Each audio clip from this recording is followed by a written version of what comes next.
Linggo-linggo natin siyang nakakasama sa loob ng ilang taon.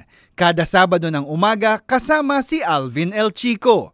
Si Alvin El Chico po ito, kasama po natin DTI Undersecretary Attorney Vic Dimagiba, ang protektor ng madla. Hi, Yusek. Oo, maligaya din ako. Big time talaga. Good morning po sa inyong lahat.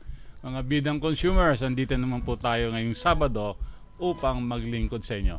Isang maganda at mapagmalayang umaga, Luzon, Visayas at Mindanao. Welcome po sa Consumer at Iba Pa. Si Alvin El Chico po ito, kasama po natin DTI Undersecretary Attorney Vic Dimagiba, ang protektor ng madla. Yusek, ang ganda ng buhok mo. Good morning. Medyo mahaba lang ng konti Hindi sa'yo. mahaba, maiksi. Maiksi nga. Konti lang ang haba sa'yo. At saka may nakatayo sa gilid. Talagang naman, magpapaganyan ako next week. Akala mo ikaw lang, ha? Good morning po sa inyong lahat. Good morning po. At tuwing Sabado ay hindi lang dagdag kaalaman kaugnay sa karapatan natin bilang consumer ang hatid sa atin. May mga papremyo pa. Sumali po kayo sa aming talakayan. Padala niyo mga tanong, inyong mga komento, text ang inyong pangalan, ang inyong space, tirahan o paralan at ang mensahe sa 2366.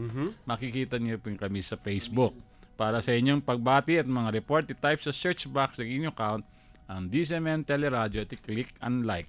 Game sa lahat ng talakayan, lalo na sa biruan. Nakailang presidente ka? Since Dalawa. government service, ha? Dalawa. Which means what? Gloria and... GMA and ngayon, President Okay. Pero kung kasali yung PNOC... Ay, ang layo na nun. 30 years yun. Kanina ba ako nagsimula? Hindi, pro-government din yun, di ba? Government-owned and control corporation. Maganda Which is tanong mo. government, Sino nga no? bang presidente noong 1976? Eh, di si Marcos. 74. Marcos? Yun. 74. Marcos, Marcos, then sunod-sunod na. Ibig mo sabihin, 1974 ka sa PNOC. Yes. Hala, pinanganak ako 1974. Ayan ka na naman. Mula noon hanggang ngayon, mananatili kang kapamilya. You take care of Yusek, okay? Opo. Okay. Alagaan mo ito at medyo na, ha? Love you, nilaloko. Like, wala si Yusek. At iba pa.